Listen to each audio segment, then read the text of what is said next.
Assalamualaikum warahmatullahi wabarakatuh. Welcome to Miss Lara's channel. How are you everyone? I hope all of you are healthy and also fine. Okay, in today's video we are going to talk about figurative language in songs. Pembahasan video kita hari ini adalah mengenai figurative language yang ada di dalam lagu. Nah, why understanding figurative language in song is very important for you to know? Kenapa sih memahami atau mengerti mengenai figurative language di dalam song itu sangat penting untuk kalian ketahui? Understanding figurative language in song will help you to understand the meaning of the song and also will help you to analyze a song better. Ya, jadi memahami figurative language di dalam song itu nantinya akan sangat membantu kalian dalam memahami atau memaknai suatu lagu, juga akan membantu kalian dalam menganalisis lagu. Yeah, so what is actually a figurative language and what are the types of it? Let's check it out.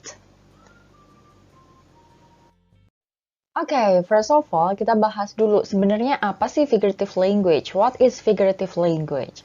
Figurative language itu bisa diartikan sebagai language that uses expressions or words that is different from its literal interpretation. Ini bisa diterjemahkan sebagai berikut ya. Figurative language merupakan ragam bahasa yang menggunakan ungkapan, expressions, atau kata, words yang berbeda, different, dari makna literalnya, makna tertulisnya atau makna tersuratnya. Jadi, figurative language merupakan apa ya, dalam bahasa Indonesianya itu lebih dikenal sebagai bahasa kiasan. For example, I have this sentence, you are the apple of my eyes. Ya, kalau kata tersebut diterjemahkan secara literal, maka artinya akan menjadi kamu adalah apel dari mataku, gitu ya. Tapi yang dimaksudkan itu bukanlah hal yang seperti itu. Jadi maksudnya itu bukan kamu itu benar-benar jadi apelnya mata gitu ya. Tapi apple of my eyes itu menunjukkan bahwa salah satu bagian yang penting, hal yang penting. Jadi kalau ada orang bilang you are the apple of my eyes, itu maksudnya adalah kamu adalah hal yang penting dalam hidupku gitu. Jadi kita memaknainya tidak seperti makna yang tertulis ya. Kita memaknainya ada makna di balik makna yang tertulis tersebut ya, ada makna yang lain. Jadi apple of my eyes itu kayak makna kiasannya. Nah, itu disebut figurative language. Oke. Setelah ini kita juga akan belajar jenis-jenis figurative language ya. Kita cek apa aja yang akan kita pelajari hari ini. Ada figurative language apa yang akan kita pelajari. Okay, so there are several figurative languages that are usually found in a song. Jadi ada beberapa figurative language yang sering ditemukan dalam suatu lagu. Ya, first of all we have hyperbole. Yang pertama kita punya hiperbola. Second we have personification atau lebih dikenal dengan personifikasi. And the third one we have simile. After that we also have metaphor atau yang biasa dikenal dengan metafora. Dan yang terakhir we have idiom. Yeah, it's actually not limited to this 5, but today we are going to focus on this 5. Jadi nggak terbatas ke 5 ini sebenarnya ya, cuma hari ini kita akan fokus ke 5 ini. Okay, now let's study further. Okay, the first figurative language that we have here is hyperbole atau dikenal dalam bahasa Indonesia itu dengan hiperbola, and I think it's one of the most popular figurative language that you know. Ya, kayaknya ini salah satu figurative language yang paling populer atau terkenal.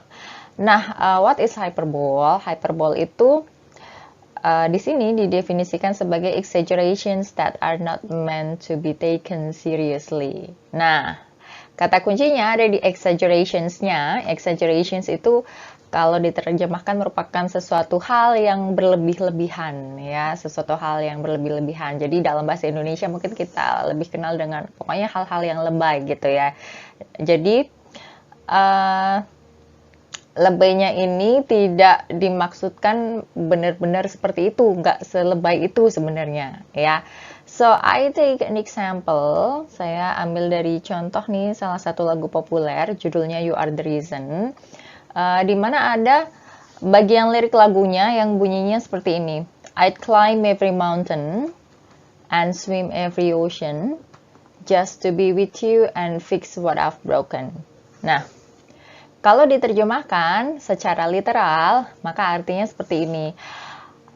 Aku akan mendaki setiap gunung dan menyeberangi setiap samudra hanya untuk bisa bersamamu dan memperbaiki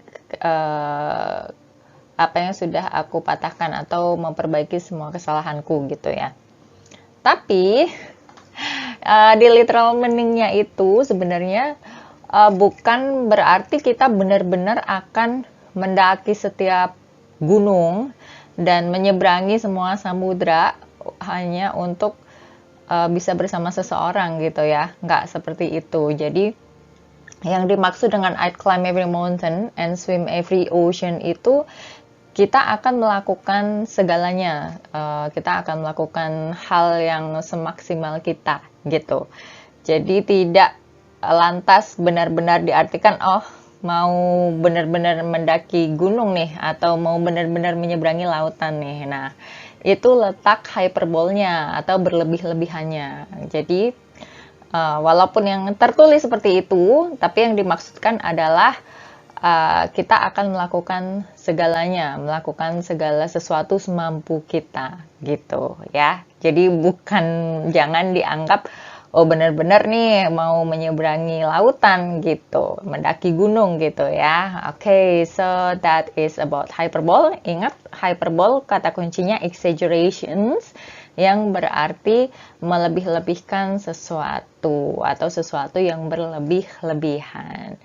Oke, setelah ini kita cek ya yang kedua, what do we have?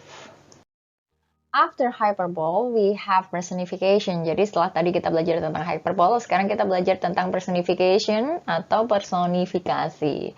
Nah, what is personification? Personification happens when a human-like characteristics, human-like, is given to non-human.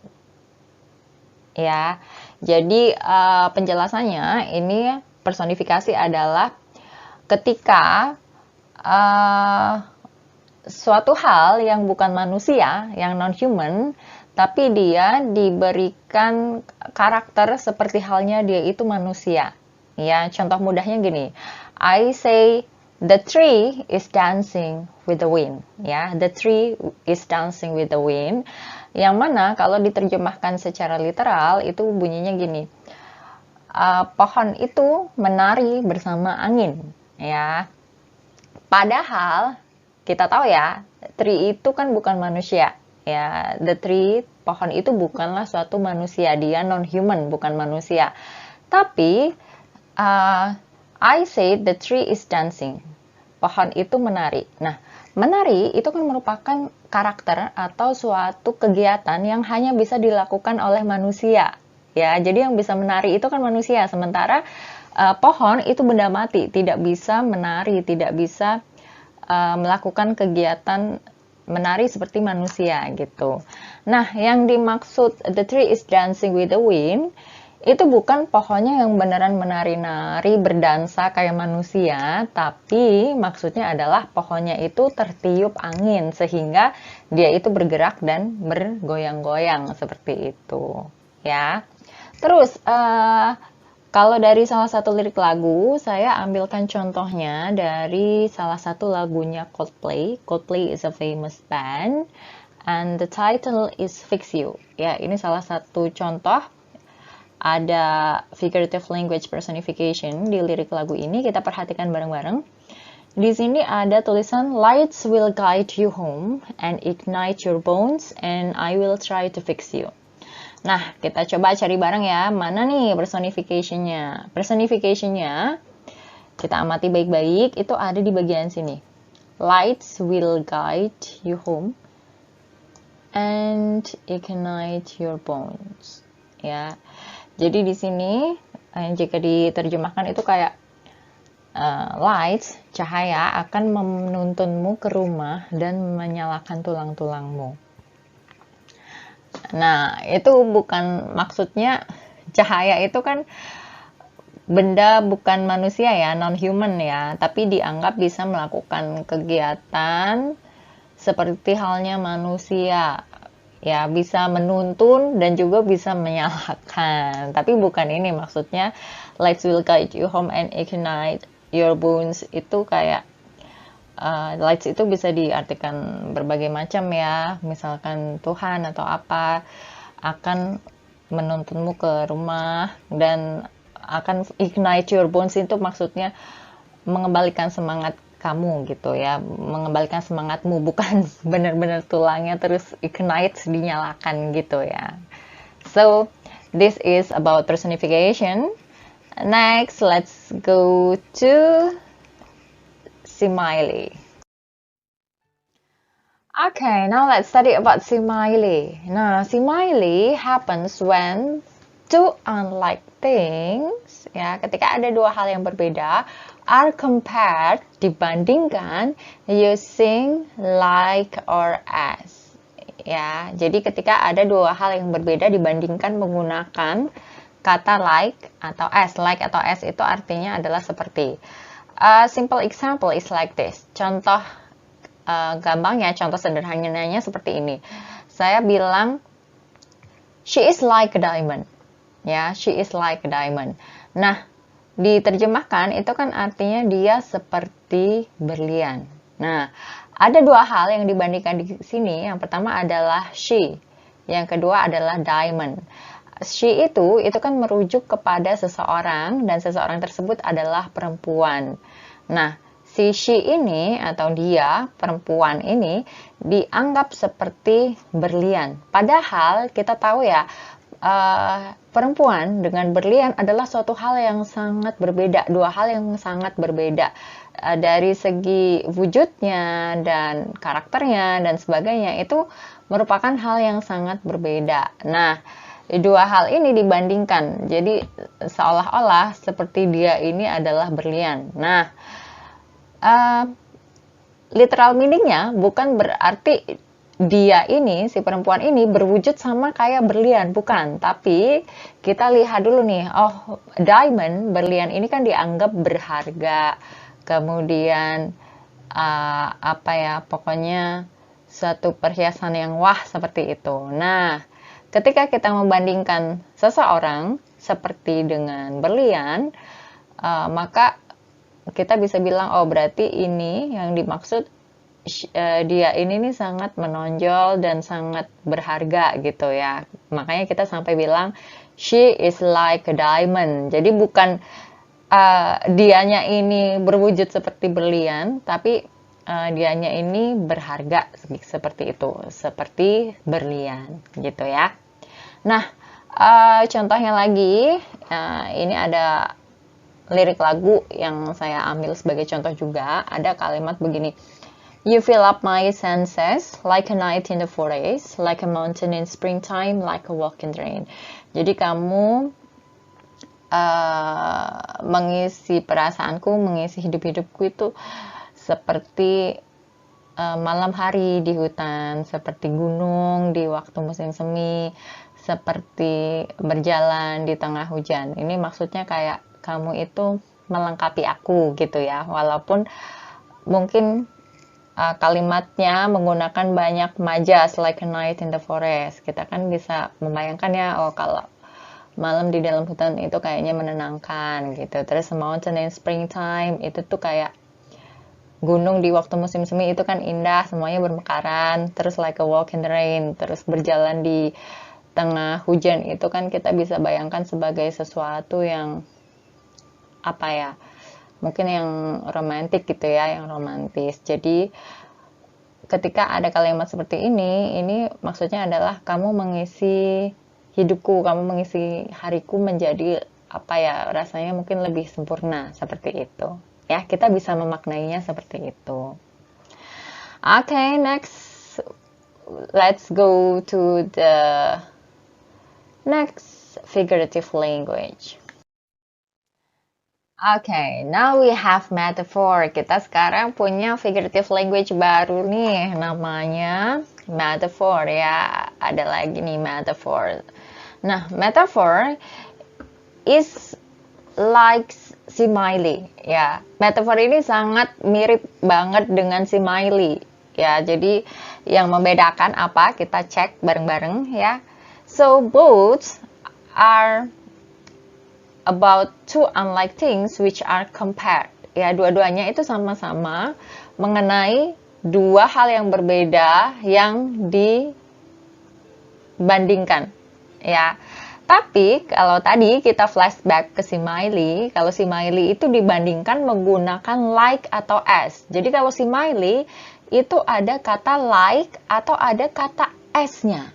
Ya, sementara di metaphor itu kita not using like or as. Di metaphor kita tidak menggunakan kata like atau as.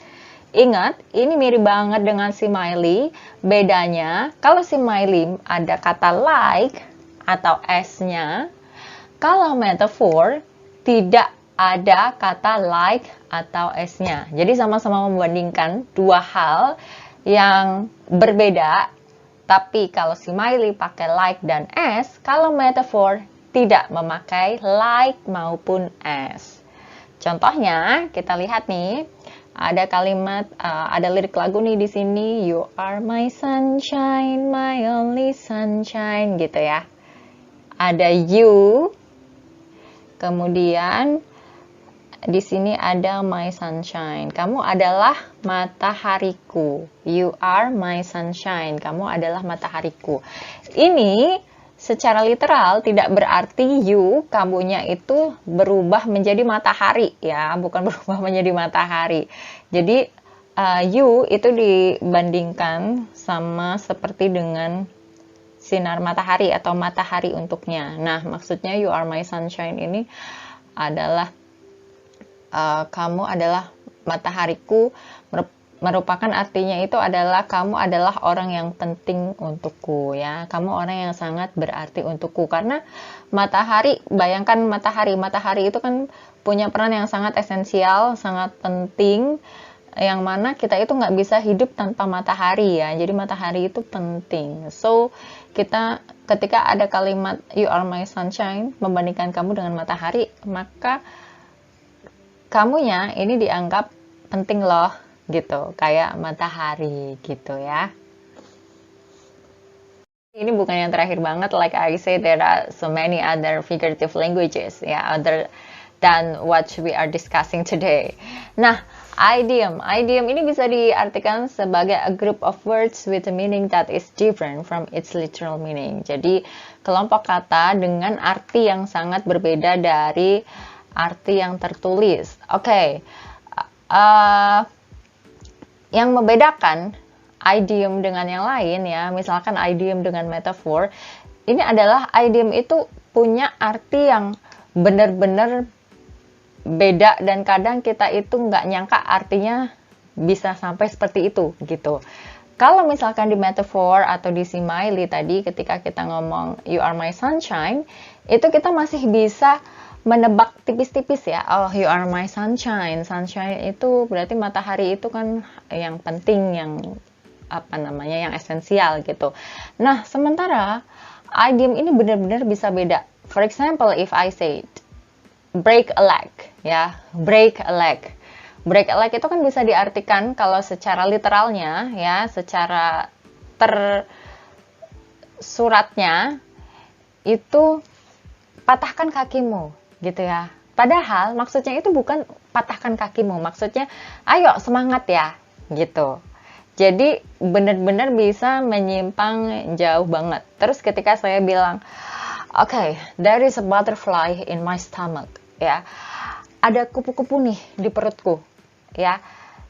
Itu artinya adalah I'm nervous, ya. Aku tuh nervous banget, aku tuh gugup gitu. Jadi benar-benar artinya tuh bisa menyimpang dan bisa berbeda banget. Nah, contohnya, ya, I have an example here. Contohnya adalah ini. We're gonna die as hard as we can. Ya, ini artinya bukan berarti die hard itu ya, die as hard as we can. Itu bukan berarti kita itu akan susah mati atau matinya susah, itu bukan. Artinya itu adalah pantang menyerah ya. Jadi kalau misalkan kita artikan sendiri tanpa mengetahui ini tuh idea, mungkin kita bisa mengartikan die hard ya, susah mati. Tapi sebenarnya artinya itu adalah pantang menyerah ya. Jadi artinya menyimpang banget ya dari die hard yang mungkin kalau diterjemahkan, ditranslate itu susah mati, padahal yang dimaksud adalah die hard itu pantang menyerah gitu ya. So, I think it's all about the figurative language.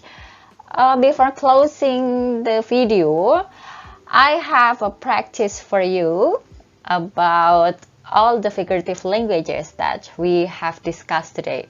Jadi sebelum saya tutup videonya, kita latihan dulu soal mengenai bahasa-bahasa kiasan yang sudah kita pelajari tadi di video ya.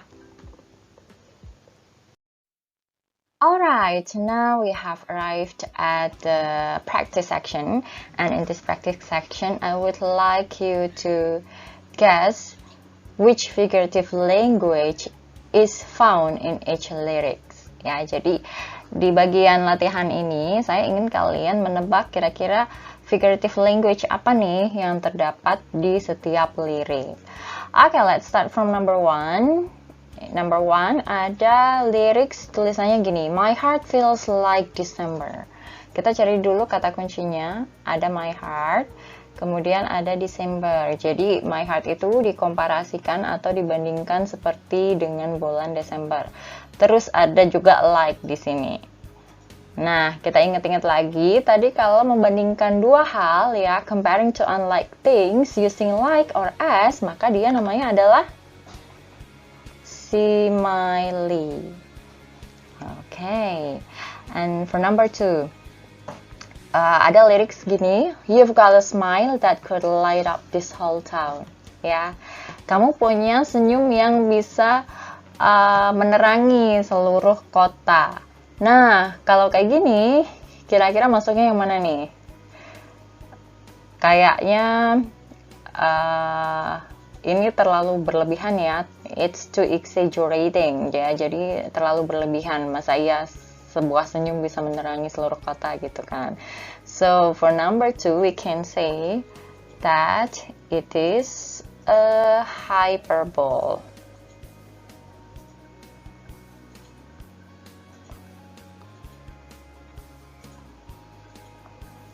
Okay. Maksudnya senyum yang menerangi seluruh kota itu senyumnya sangat menawan, sangat indah gitu ya. Jadi walaupun makna yang tertulisnya itu bisa menerangi seluruh kota, tapi makna yang sebenarnya adalah senyumnya menawan gitu. Okay, so number three, you're a falling star, you're a getaway star. Nah, ini juga membandingkan, comparing one thing to other thing ya, membandingkan satu hal dengan hal yang lain. Tapi kita lihat dulu, ini ada your star, membandingkan kamu, you, dan juga star di sini. Terus ada lagi di sini you're a getaway star, ya. Nah, kalau membandingkan satu hal dengan hal yang lain, tapi tanpa ada kata like atau as, maka dia adalah metaphor. Ya, atau metafora. Okay. Number 4, nomor 4 sekarang ada lyrics lagu seperti ini. There's no one here while the city sleeps. Nah, kita cari dulu keywordnya. Ada city ini. City itu kota, terus sleeps itu tidur.